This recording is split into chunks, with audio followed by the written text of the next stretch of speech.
Hi, this is Scott Wilkinson, host of Home Theater Geeks. In episode 315, I chat with Charlie Hotz and Jeff Yurek of Nanosys about quantum dots. So stay tuned. Netcasts you love. From people you trust. This is Twit. Bandwidth for Home Theater Geeks is provided by CacheFly at CACHEFLY.com.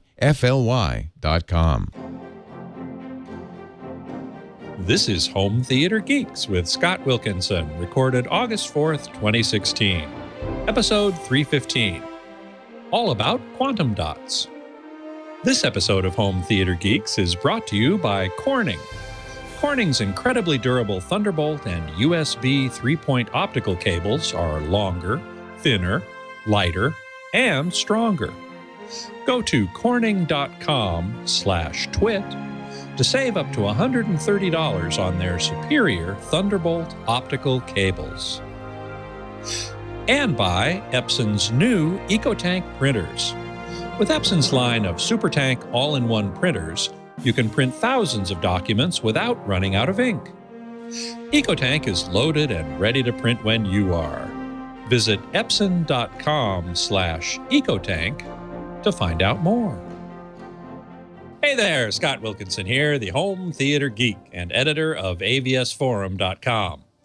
This week I have two guest geeks on the show. First up is Charlie Hotz. He is the VP of Research and Development at Nanosys. Charlie, welcome to the show. Thanks, Scott. And also joining him is Jeff Yurek, who is the Corporate Communications Manager at Nanosys, who will help keep us on track, I think. Hey, Jeff, welcome back. Hi, Scott. Good to see you again. Thanks. Good to see you. Those of you who are watching live at live.twit.tv can join the chat room right from there. Or you can go to irc.twit.tv. And you can post questions for my guests, and I will pass along as many as I can. Be sure to use my screen name in the chat room, which is my name, Scott Wilkinson, no dots or dashes or spaces, because that makes the comment come up in a different color on my screen, and I can see it right away. So, Charlie, let me start with you. You have a PhD in chemistry, I believe?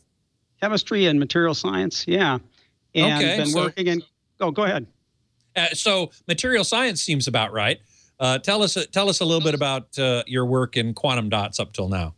Sure. Yeah, I've been working in quantum dots for almost longer than anybody else in industry, I believe, since the late 90s. Remember that quantum dots were only discovered in the 90s and initially began to commercialize them at a company called Quantum Dot Corporation for biological labeling. That was the first application. What do you mean by biological labeling? So taking quantum dots, which we'll talk about in a minute what they are, but they're very, very small. They can be attached to proteins and DNA and used for biological research for tracking these molecules. Ah, so sort of like a barium thing that you swallow, and it lets you track things with various instruments. This is another technique to do that. Another approach to imaging, correct? Yeah, except you can use visible light to detect them. Ah, okay. And so then I medical moved on imaging to TVs? Well, there was a step in between. I worked on solar for quite a few years, trying to use quantum dots to make better solar panels. And we were pretty effective at doing that, but the technology is going to take quite some time to develop. And that with the changes in the solar market, I decided to move on to displays. And displays are a perfect marriage for the status of quantum dots technically and what they can deliver in terms of performance. And that's really what we're going to talk about today, is why the unique optical properties of quantum dots are just perfect for advanced displays, both in today in LCD, but tomorrow, I believe, in QLED.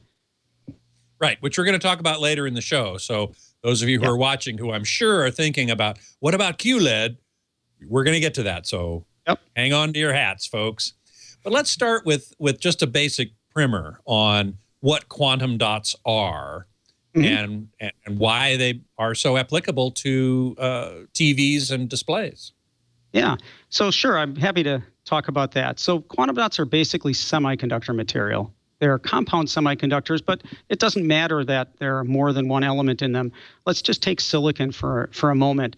It doesn't matter whether you have a brick of silicon or a wafer that's large or small. Silicon always has the same properties until you get it to be the piece of silicon that you're studying is so small, it's on the order of the size of an atom, or groups of atoms. Then the properties change. They become quantized. And that happens for silicon. That happens for any other semiconductor material. And that's the property that quantum dots use in creating their very unique optical properties. We make them small, but we make them all uniformly sized. And then they have the same property.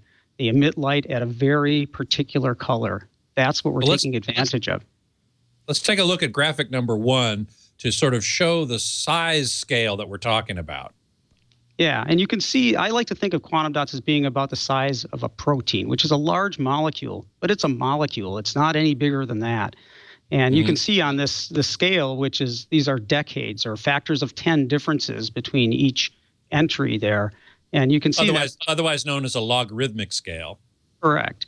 Yeah, and you can see that it's bigger than like a water molecule, for instance, but it's smaller than molecules like DNA or entities like viruses. So they're very, very small. And the interesting thing about quantum dots is the optical properties depend on exactly what size they are. So in the picture, in this graphic, you see 2 different sizes of quantum dots. Those will have different optical properties. The larger ones, for instance, if they emit visible light, will emit red light, very discrete red light. The smaller ones will emit blue light or some higher energy wavelength, like blue or green. Or green or something like that. Correct. And so you can make these whatever size you want. You can carefully control the size and thus carefully control the color. That's what you need in a display, is very carefully defined colors. Right. And we see in number 2, graphic number 2, we'll be able to see a little bit about what that means. So tell us a little bit more about what we're seeing here. Yeah. So what we've been doing for the last decade or so is figuring out the best way to make quantum dots such that they're very uniformly, very uniform in size. So you can see that across, moving from left to right, you see that the quantum dots are varying in size from, say, 1 nanometer up to 3 nanometers. It's really important that if you're making 1 nanometer particles and you want them to emit blue light, say at 500 nanometers, that they're all one nanometer in size. There are no 1.5 nanometer particles mixed in with it. Well, that technology is really well developed now, and so you can make very discrete blue or bluish green or green or yellow or so forth particles. And that's what we're using in the QDEF film, is mixtures of different colors of these to create the color primaries that are needed to give really high definition color. Chumley and Emily the Strange in the chat room are both asking the same question. These are called quantum dots. Do they really have something specific to do with quantum physics? Yes, absolutely. The reason that the properties are different for those different sized particles is a direct consequence of quantum mechanics. Because the energy of the excited state, which is what has occurred when a quantum dot absorbs light, is different in energy because of the size of the particle. That's quantum physics. If the particle is larger, doesn't matter whether you have, as I mentioned earlier, whether you have a large wafer or a small wafer of silicon, it has the same properties. It's only in this quantized size regime where the color actually changes and the energies change. So one of the questions that arises out of that for me is, how efficient are they? I mean, in the last diagram, number 2, we saw that basically blue light comes in each case. And this is kind of an important point I want to make sure we understand. You send blue light, it reaches the quantum dot absorbs it, I assume, some number of photons, and then emits another photon or more at a different wavelength. And my question is, how efficient is that transformation? There's got to be some loss of energy. There is. There are 2 losses. One is the loss of energy that's just gone, and some fraction of the light is just not re-emitted. And that's very small. So the typical quantum efficiencies for the quantum dots are over 90%. So most of every photon that's emitted is re-emitted for the most part. But then there's also an energy loss. So blue light is more energetic than red or green light, for instance. And so there's also some thermal loss that occurs with every photon that's absorbed and re-emitted. But that's pretty small. And yeah. Go ahead. Yeah, and so what I was going to say is, and it's really important to understand that this has implications. That diagram has implications for the construction of the television. So instead of a white backlight with QDEF, you're using a blue light because you're trying to excite all the different colors of quantum dots, equally. And so the blue light excites both red and green quantum dots to give you then a triluminous backlight, which some of the blue light comes through the QDEF sheet, some of it's emitted as green light, some of it's emitted as red light. Is it only blue light that will stimulate the quantum dots to emit whatever wavelength, or can it be other colors? Could be other colors, but it has to be higher energy. And so if you remember the electromagnetic spectrum, the blue is the highest energy visible light. Well, violet is has higher energy, but anything higher than the emitted light can be used to excite quantum dots. Got it. So Lawn Dog, let's just make sure this is very clear. He asks in the chat room, so the size of the quantum dot determines its color. That is correct. Yeah, and the range for typical quantum dots is somewhere between 1 and 6 nanometers. So they're very, very small, even the large ones. Beatmaster's asking, how durable is quantum dot? Are these quantum dots? What is their expected lifespan? Yeah, that's interesting. Early days, they're interesting constructs. The quantum dots are core shell materials, so they're one semiconductor material with another one on the surrounding it, basically. And I didn't plan to get into this, but that's what really has afforded the stability and the optical properties that people expect out of these materials.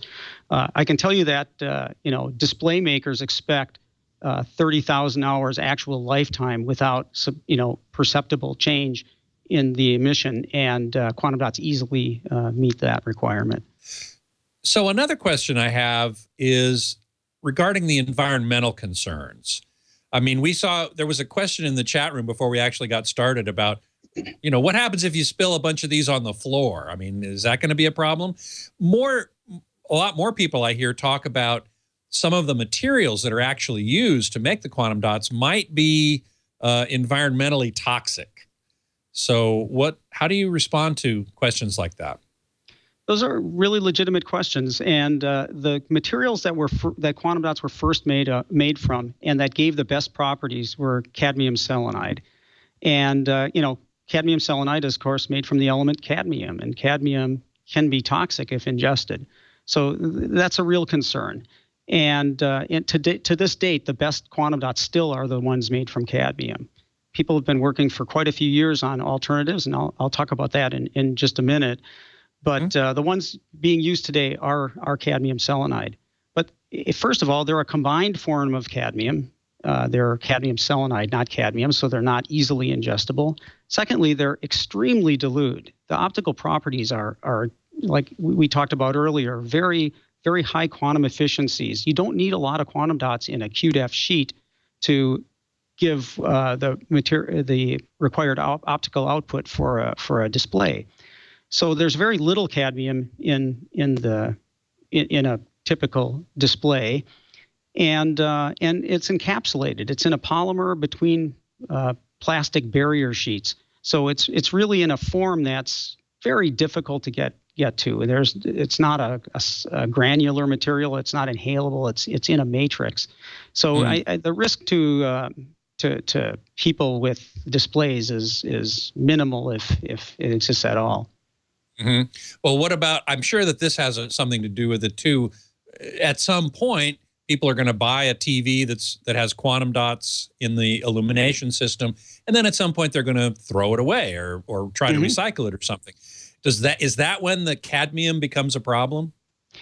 Potentially, but like most electronics, these materials are recycled. There are all kinds of metals and other materials in consumer electronics that should be recycled if we want to be environmentally sound. And I think this is another one of those things that needs to have its own life cycle to where it's recovered at the end of its life.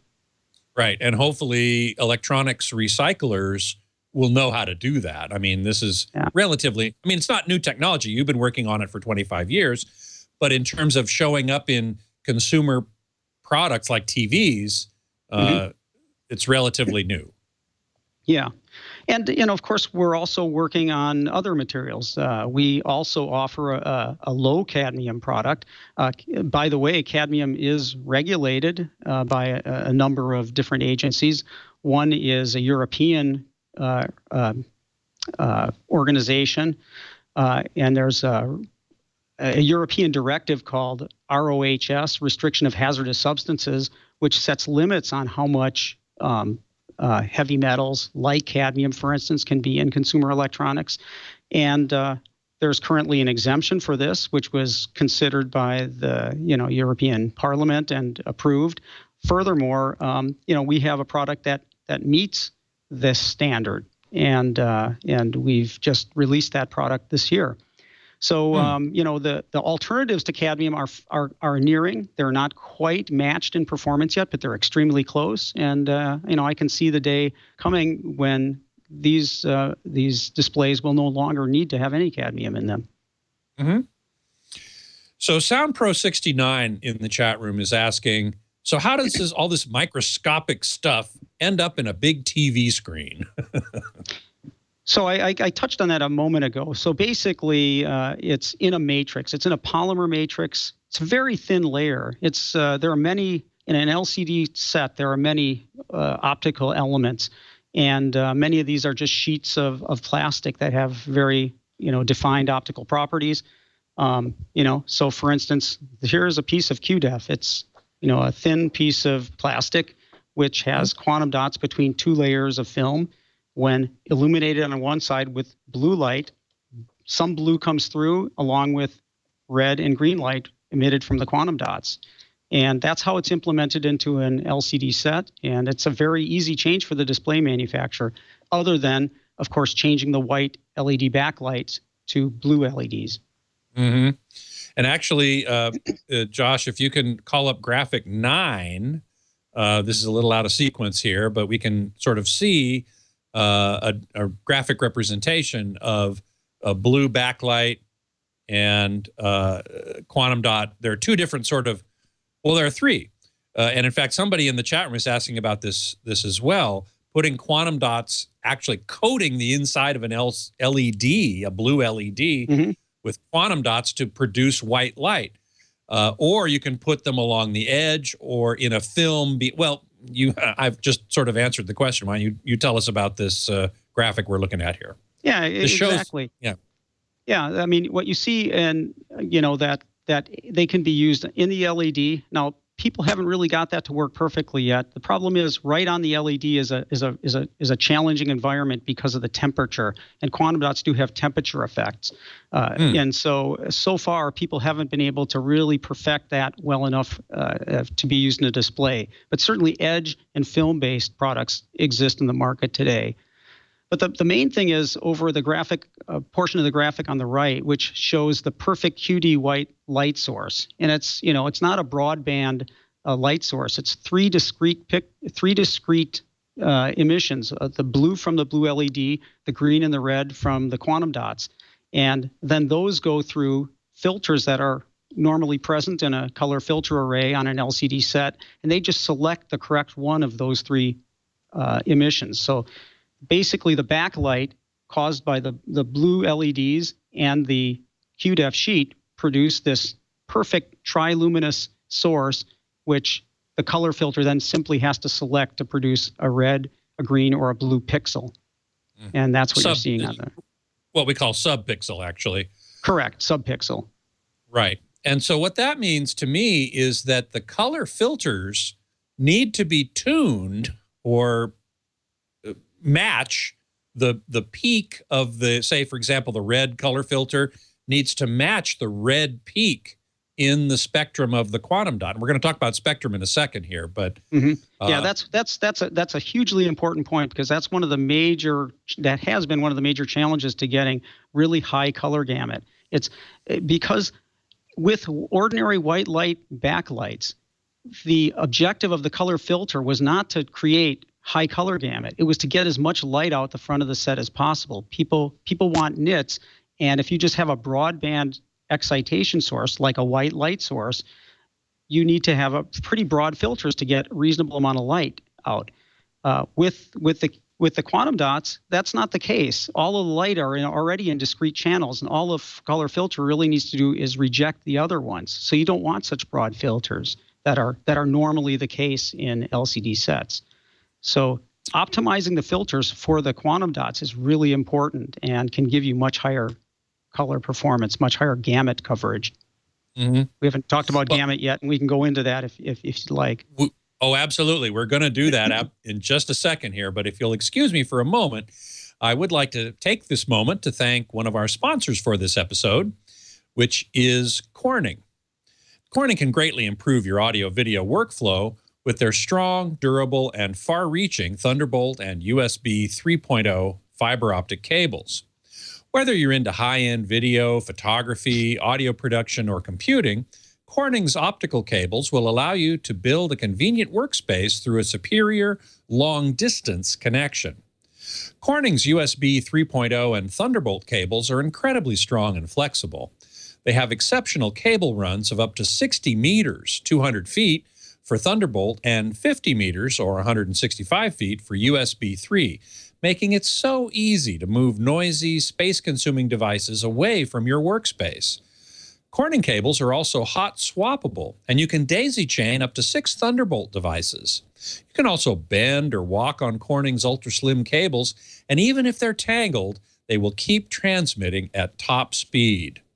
One of my favorite testimonials comes from Universal Audio, which relies on optical cables by Corning to achieve acoustic isolation in their studio, where they test new equipment, such as their best-selling Thunderbolt audio interfaces. And I have to say, when I worked as a journalist in the professional audio realm, Universal Audio was one of the top names in the industry. So if they're relying on optical cables by Corning, I think that's a very important thing. Instead of investing on multiple extenders, adapters, and cables, turn to Corning to establish the connection you need with one simple, long-length cable. Corning's products are available at all major electronics and professional AV retailers, including Apple stores, Amazon, B&H, and more. Corning's cables are longer, thinner, lighter, and stronger. Go to corning.com/twit to save up to $130 on Thunderbolt optical cables. This promotion is valid until August 31st, or while supplies last, whichever comes first. Just go to corning.com/twit to save on their unbeatable Thunderbolt cables. And we thank Corning very much for their support of Home Theater Geeks. Okay, we were just about to get into spectra, and I love spectra. And the important thing here is, what is the spectrum of light that is being used to illuminate the LCD screen? And we have several graphics here to show you. One, we'll start with number 3. And Charlie, you can tell us what we're looking at here. Well, this is a spectrum of a typical white backlight. You can see that it's not, very uniform. It's basically, there's a blue LED, but they put some phosphor material to shift some of the wavelength from the blue emission out into the red and the green. And so what you get is sort of a peak, sort of near, where the red and the green transition occurs in the late 500 nanometer range. And basically, this is what the LCD color filters are doing, is sub-selecting fractions of this broad spectrum to create blue, green, and red light. And you can see that it's probably not going to do a good job of representing red light very well, because there's not much emission there. And, and the emission even in the green is really more on the red side of the green. Yeah, plus the fact there's so little emission in the red to begin with, and then it has to go through a red filter, which is going to rob some of that light, maybe quite a bit of it, from the eventual output to the eye in the room, right? Right. Yeah. So it's really not very ideal. Again, this is why the color filters that were made for typical LCD sets are really broad, because they're trying to get as much red light and as much green light as possible, not so much worrying about the purity of the color. And this is why the color performance of existing LCD sets is generally not that great. Mm-hmm. So then we look at Figure 4, and we will see the difference between white broad spectrum. Let's see. This is white OLED TV. I'm sorry, I missed that. So this is now the spectrum that we saw before with the black line, which is just a typical white backlight, and and compared to the output of an LCD set with QDEF. So you still see the blue peak is about the same. You still have the same, essentially the same blue LED backlight, but now you have the emission being the green hump and the red hump. So you have good output from both green and red light centered where they should be to make a triluminous light source. Together those three peaks make white light with a appropriate white point, and with good equal intensity around all three colors. Yeah, right. Actually, I can jump in here and clear up the definition on the chart here. This is actually a white OLED backlight spectrum. It's actually very, very similar to an LCD white LED LCD backlight, almost the same thing. But this particular spectrum was measured from a white OLED TV. Okay, and certainly we know that LG makes OLED TVs. They're the only ones really that do, at least for consumers. And they are pretty famous for using a white OLED material. And so I guess that's probably where you got that spectrum, right? Yes, I think there's only one place you're going to... There's only one place you can get it. So an OLED TV, that's right. Right, exactly. Okay. I think we also have graphic number 5. Let's take a look at that. I know that... oh, yeah. Okay. So tell us what we're looking at here. Jeff, I'll let you take this one since you did the last one there. This is related to it. Sure. So what you're seeing on the top here is a white LED backlight spectrum, top left quadrant, just like the last one that we saw from the white OLED TV. In this case, this was a white LED from an LED LCD set. In the top center, you see actually two things there. The colored region is actually the green color filter spectrum from the green subpixel from this from a typical LCD TV, and we see that it's very broad, and in fact the green color filter has some yellow and even a little bit of red in it. Exactly right. Yeah, you can see that right up above 600 nanometer wavelength, some red, even some blue, some sort of cyan there in the bottom end of it as well. And inside of that, the dashed line is a little bit wider color gamut. The broader colored spectrum would be sort of a Rec 709 TV type of a green subpixel color filter. And then you see the output on the right-hand side, top right, with both the wide color gamut and the Rec 709 green subpixel. So you can see when you open up that green subpixel color filter, you just get this broad swath of color from again cyan into a little bit orange. You can also see the kind of height of the peak has come down. That's because you've lost some energy because the filter is not passing all of the light through. Yeah, you've lost quite a bit, in fact. Exactly, and you see that it's especially interesting when you look at the dashed line, the wide color gamut filter. So until you had technologies like quantum dots, you really had to, if you wanted to have wider color gamut, you needed to waste a lot more energy. You needed to tighten up that color filter, and the way to do so is to let less and less light through. You actually can think of it in terms of thickness. You've got this green subpixel color filter material, and you're sort of making it thicker, making it darker, and less light is going to pass through, and so you're getting less energy, you're getting less luminance although you can increase the color gamut that way. So going back to that graphic, then we'll take a look at the lower line of things and see how quantum dots compare. Exactly. So here you see a typical quantum dot spectrum. I don't remember, but from the looks of this looks more like a kind of a Rec 2020 kind of color gamut with a very deep red. And so you see you have these three distinct peaks, and you're using the same of blue from the LED, and then green from the green quantum dot, and red from the a little bit larger red quantum dot. And if you move to the middle graphic, you see this is the same color filter from the green subpixel that we saw with the white LED set above. Still pretty broad. Still pretty broad. It's the exact same one. In fact, this color filter would be designed for a Rec 709 image with the white LED backlight. And then you see the output on the right-hand side. You've got this very tight peak, and it's really matched to the input spectrum that you saw. So the color filter doesn't have to work very hard. It just has to kind of knock out the other two colors, the blue and the red, and let the quantum dot spectrum sort of do the rest of the work. Mm-hmm. So what is the advantage? One of the disadvantages I've heard about having three sharp, narrow peaks at blue, green, and red is that you approach a situation where different people might see different colors. This is an effect called metamerism, or observer metamerism, which is particularly evident with lasers.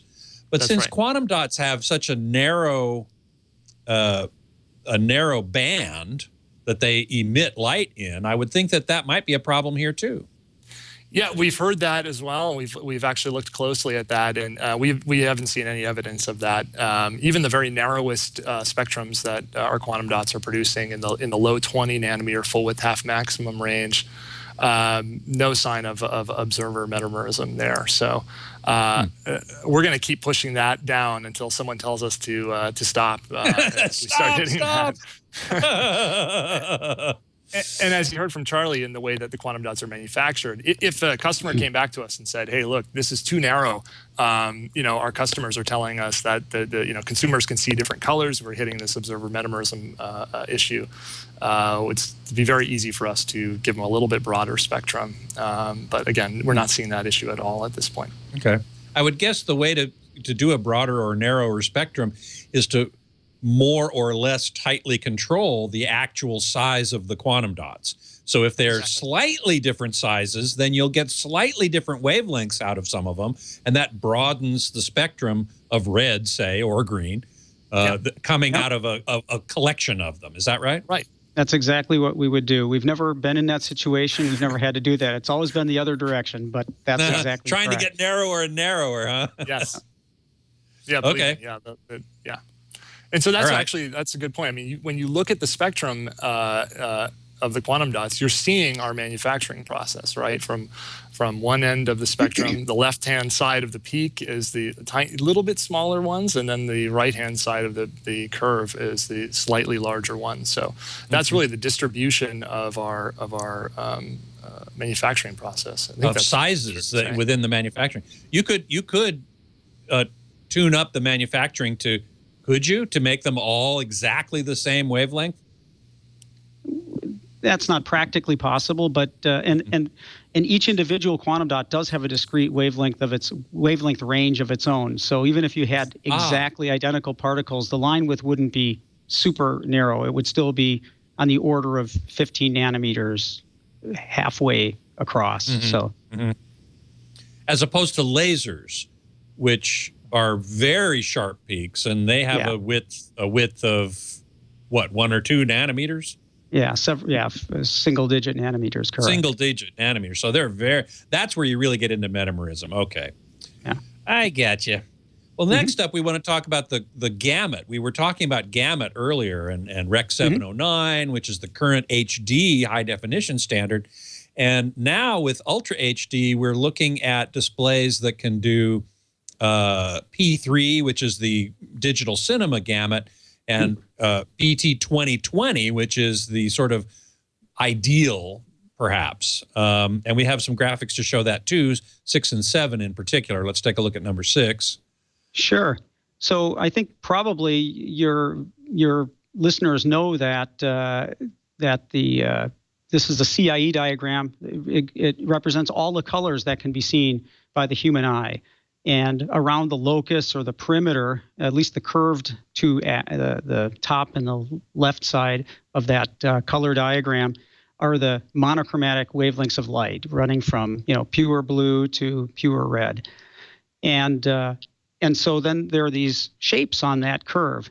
If we look at the irregular shape, the dashed line that looks not to be exactly a triangle, that's kind called of a Pointer's blob. gamut.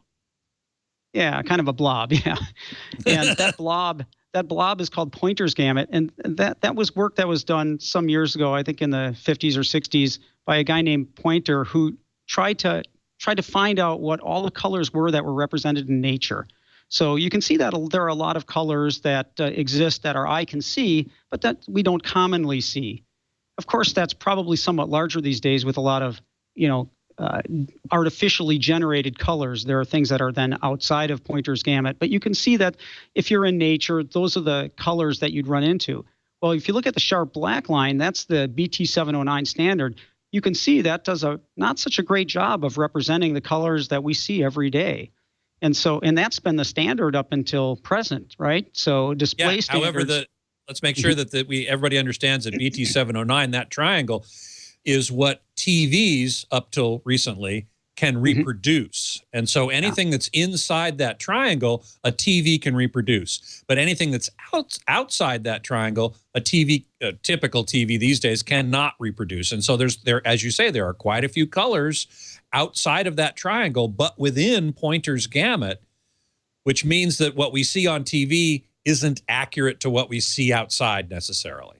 That's right, and you can see that if that black line or that black triangle represents the BT709 standard, that's 100% of it. There are a lot of displays that only represent a fraction of that, and so usually people talk about gamut. What fraction of that BT709 standard can your display show? Maybe it's 90%, maybe it's 95 or less, So it may not even be that entire triangle that a particular display can represent accurately.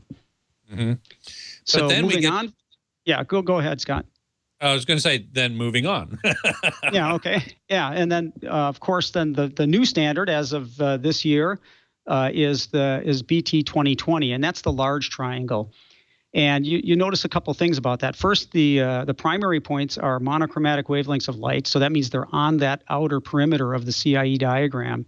And you can see that it's much larger. First of all, Pointer's gamut is virtually 100% contained by that. And it really has a lot more area than the BT709. So there's a big increase in performance going from the old 709 standard to 2020. Mm-hmm. And you can't get to this standard to high percentages of BT 2020 coverage without quantum dots in today's displays. Well, in flat panel displays. Another way to do it is with lasers, Correct. Of course, you can. But we're talking then about projectors.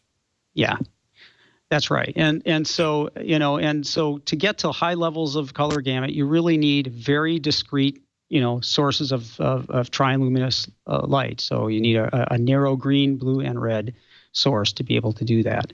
And I think quantum dots are good for that. Clearly so. The next graphic, number 7, we should be able to see. Oh, they're the what is that? BT.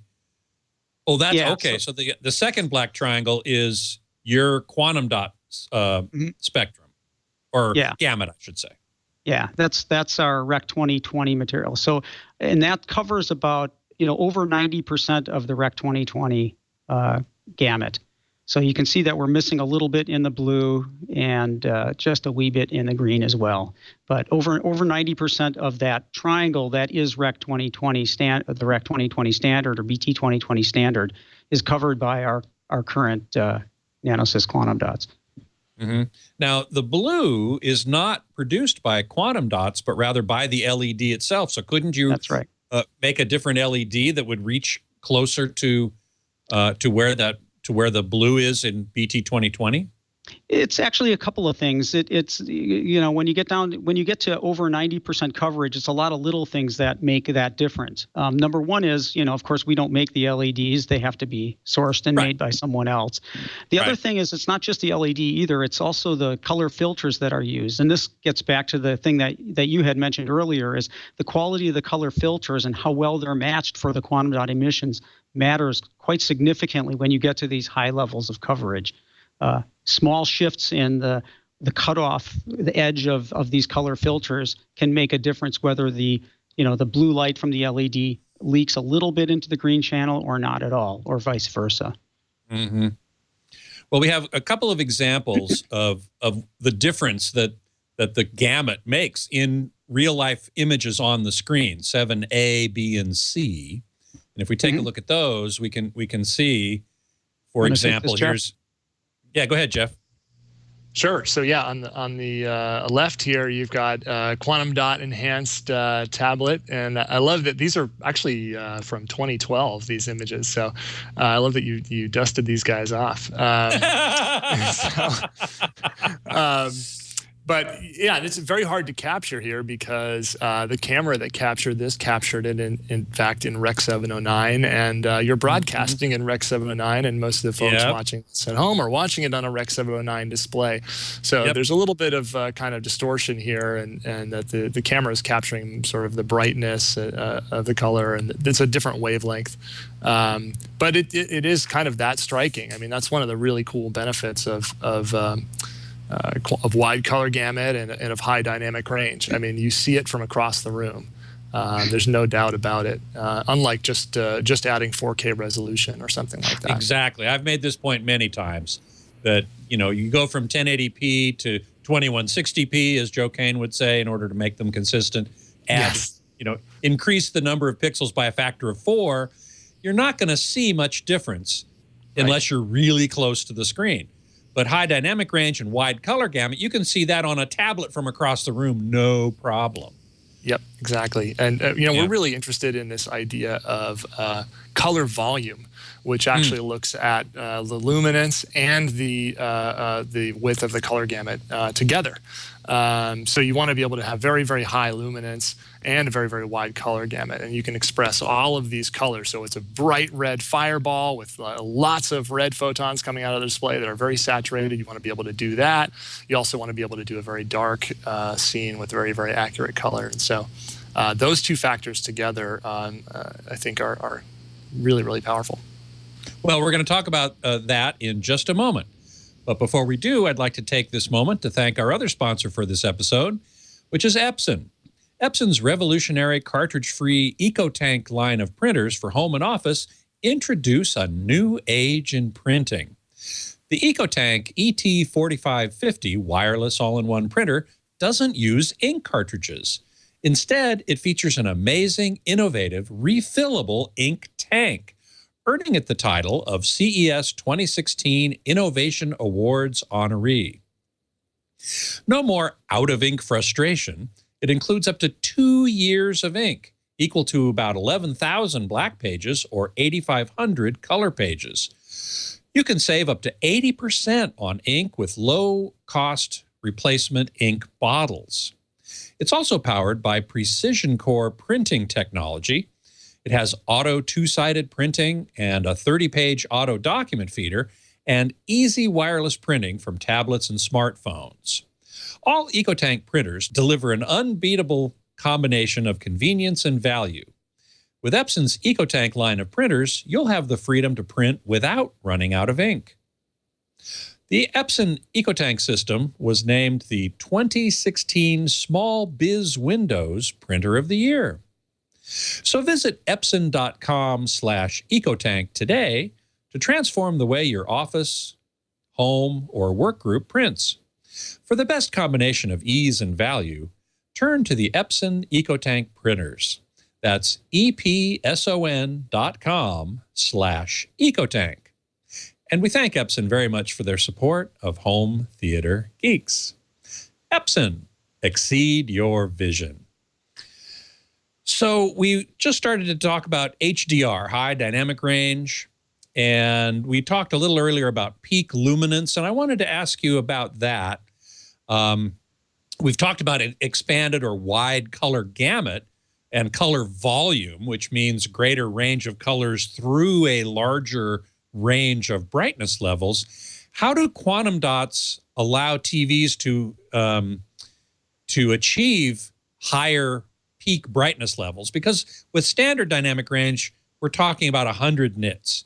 With high dynamic range, we're talking 500 to 1,000 nits or more. So how do quantum dots facilitate that big leap in peak luminance? Well, we actually talked about it a little bit already, which is the shape of those curves. If you're using a white LED backlight, you're really carving up this basically broadband emission into little chunks. And if your filter is very narrow, which is what you need to have very discrete colors, you're basically only selecting a very small amount of that white light. So you would need an enormous white backlight to get bright blue, bright green, and bright red emission with really narrow filters. Now, if you can start with, using quantum dots, a very narrow blue, narrow green, and narrow red, now the color filter doesn't matter. It can just select all of the light very easily that comes from that channel, and still you get a lot of photons out the front of the set. So this is the inherent problem with the white LED backlight.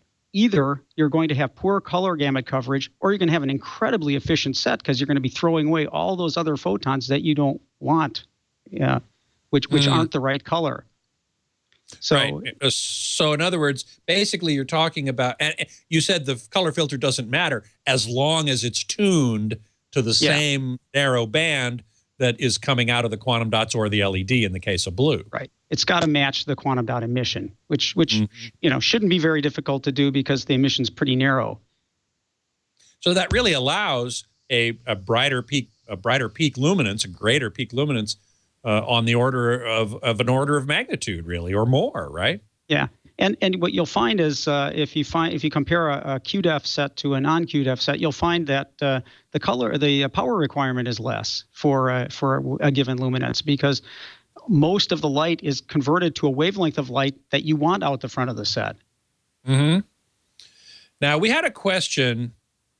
Earlier in the chat room about how Nanosys does its thing with quantum dots versus another company, say QD Vision, which also makes quantum dots. And you guys said you'd be willing to talk about that. So either one of you want to tackle that question? I'll let Jeff take that one. Yeah. Sure. So yeah, there's some really key differences there. The way that Nanosys implements the quantum dots, Charlie already showed you the sheet of QDEF. And actually, maybe I can. Did you put it back here? Let's see. I can show you. I don't know if we'll be able to get it on the screen here, but we've got a little backlight demo kit here. This is a blue backlight, and are you going to be able to see that it's blue there? Yeah, there you go. There you go.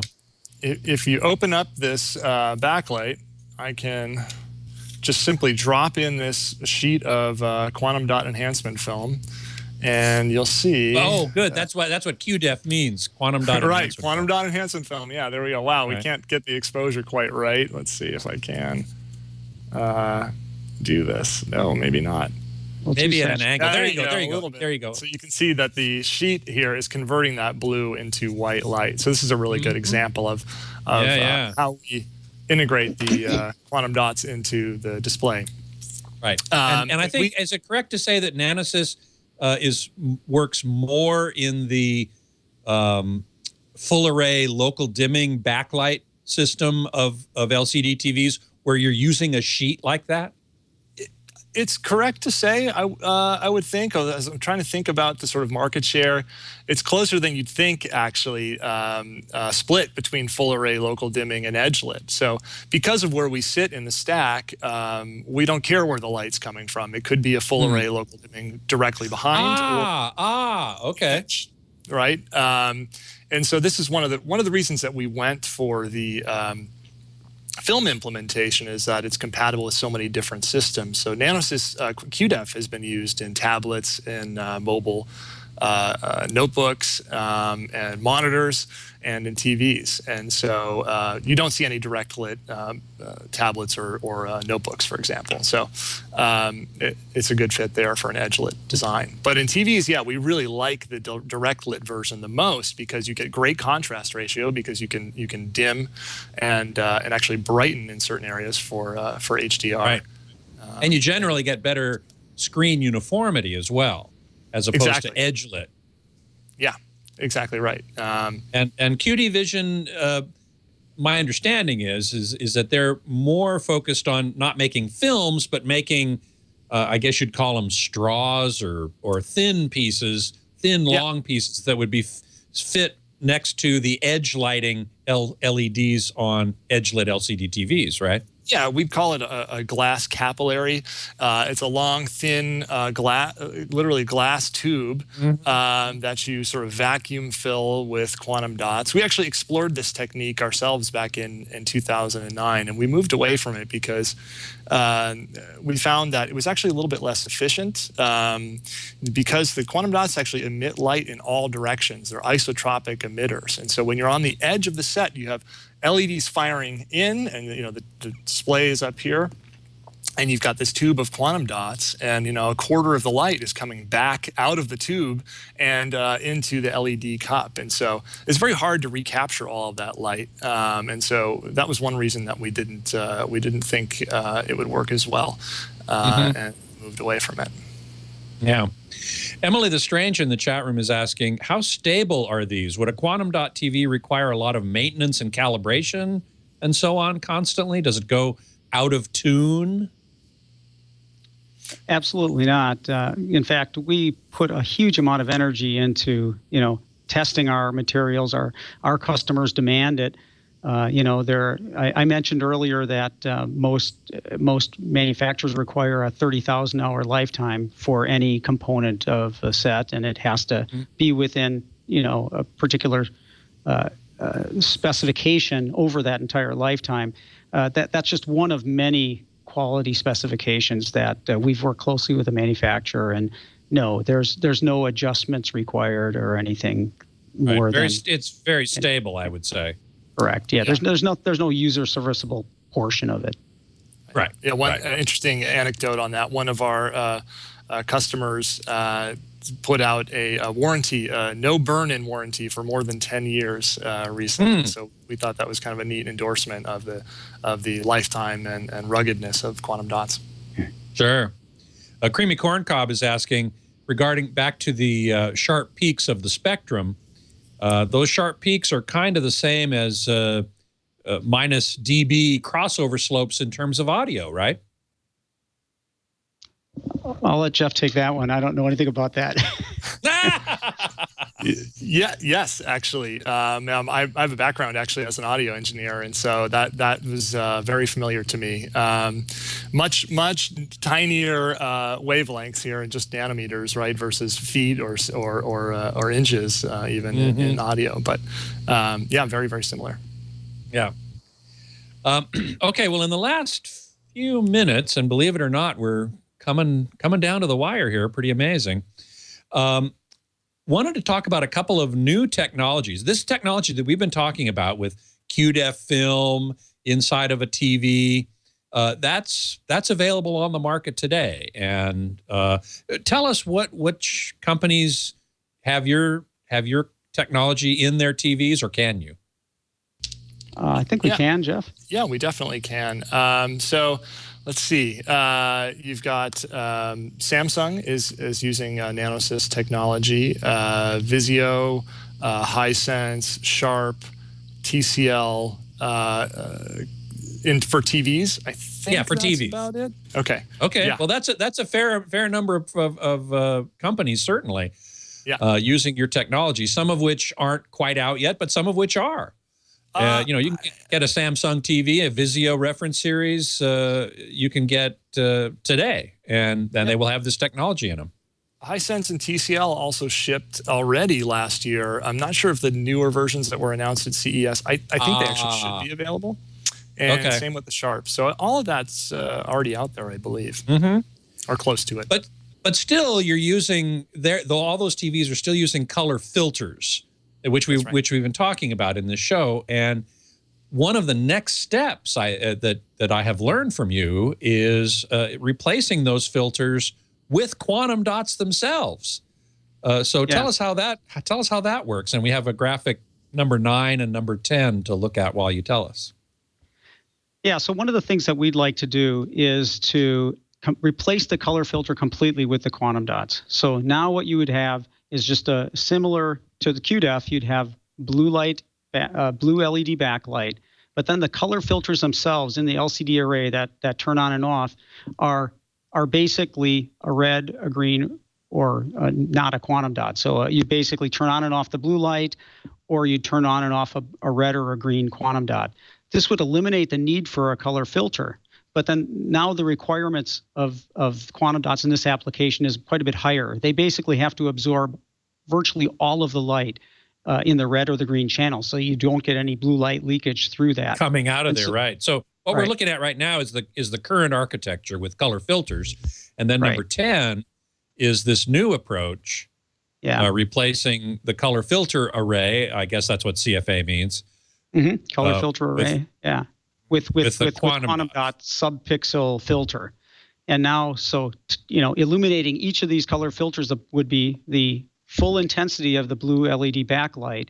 And in the red subpixel, it would be entirely converted to red light, in the green pixel to green light. And then there would be no color, there'd be a standard color filter in the blue channel just to let the blue light through. And this would be a much better performing set from the point of view of color gamut coverage. Secondly, it'd be much more efficient because you're using all of the light now, virtually all of the light, out to the front of the set. But there are some challenges involved in doing this. So the color filters have to be very thin and, like I said, 100% absorbing. So they have to get all of the light, the blue light, absorbed and then re-emitted as the correct wavelength. So, and as you said earlier, though the quantum dots, a lot of that blue light gets past them, doesn't actually get absorbed. Right. So how are you solving that? By making the quantum dots so dense, so many quantum dots per unit volume that essentially all of the blue light is absorbed. And we have working models of that today. They're just not quite ready for production yet. Let's see. Add to that. We think about the high dynamic range, and today we're talking about 1,000 nits. But we've looked at a lot of consumer testing and research on this, and 1,000 nits is really just where HDR starts to get interesting.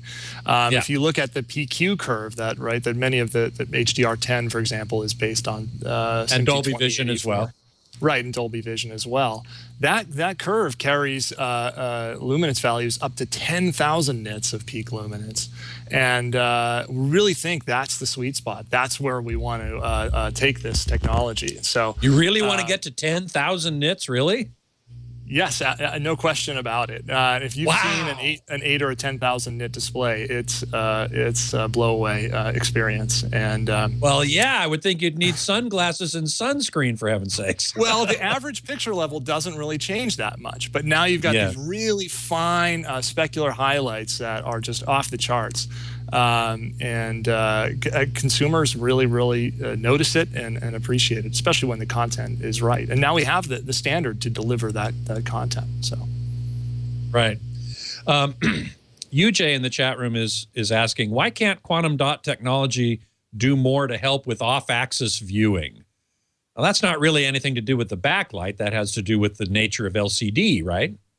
That's correct. Yeah, I mean, and I think we're planning to get to this, but one of the things that we'll talk about is the use of quantum dots in, OLED-like technology, in emissive technology, because I think that's really the holy grail. Where OLED is today is not in a terribly good place from the point of view of color performance, and doesn't really have a path to get there without quantum dots. So I think quantum dots are going to play an important role in getting to the kinds of color gamut coverages that we've been talking about today, that people are now expecting and the industry's planning for, but doesn't really have a technology plan to achieve quite yet. So let's talk about that since we only have a couple minutes left. Okay. And that is the next step beyond putting quantum dots themselves in the place of color filters. But now the next idea is to actually use quantum dots as emissive direct emission, like OLED. So tell us what that might involve. Yeah, sure. I mean, and I'm sure most of the people that participate in your program understand that the benefits of emissive technology. I mean, the angular dependence of the viewing angle, the contrast ratios, these things are all well publicized. But what people frequently omit to discuss is the color gamut coverage, and OLEDs aren't that good in that. They use very old emitter materials. They use organic molecules that have relatively broad spectra, and this the color gamut coverage of OLED sets, even really good OLED sets, is not very good. So the problem is the emitter, and so the idea then, of course, is to put a really good emitter like a quantum dot in an LED, and that's something that we have a reasonably substantial effort in now, is QLED technology, harnessing the optical emission from the quantum dots in an OLED type package. And I think that's really the future. I think that's where we really need to get with this technology, is OLED type display, but with quantum dot type emission. So I see that moving from LCD to LED and within the next 5 years. Here's a photo. Tell us what we're looking at here.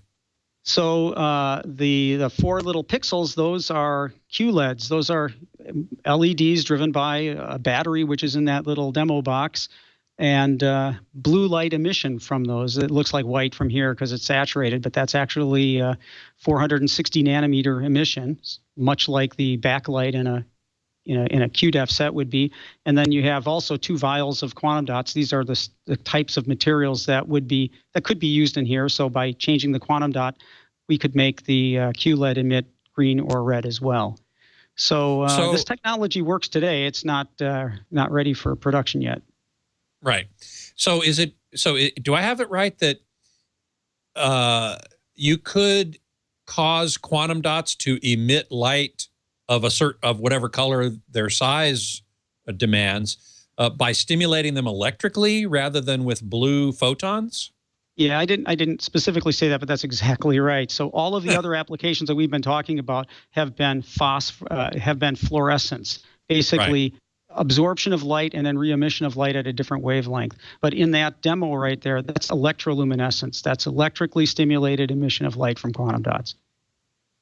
So so if you put a voltage or a current through a little piece of quantum dot material, you can cause it to glow at different brightness levels depending on the strength of that electrical stimulation, right? Yep, absolutely. Works just like OLED technology. So you'd have tiny little subpixels, just like the quantum dot color filters, but instead of stimulating them by blue light, you're stimulating them by electricity, which is exactly how OLED works. You have an array of electrodes along the top and sides of this and bottom of the screen, and they address each subpixel individually. And so when you get to that point, then you can make a TV, and then you won't have off-axis problems because there's not an LCD layer there.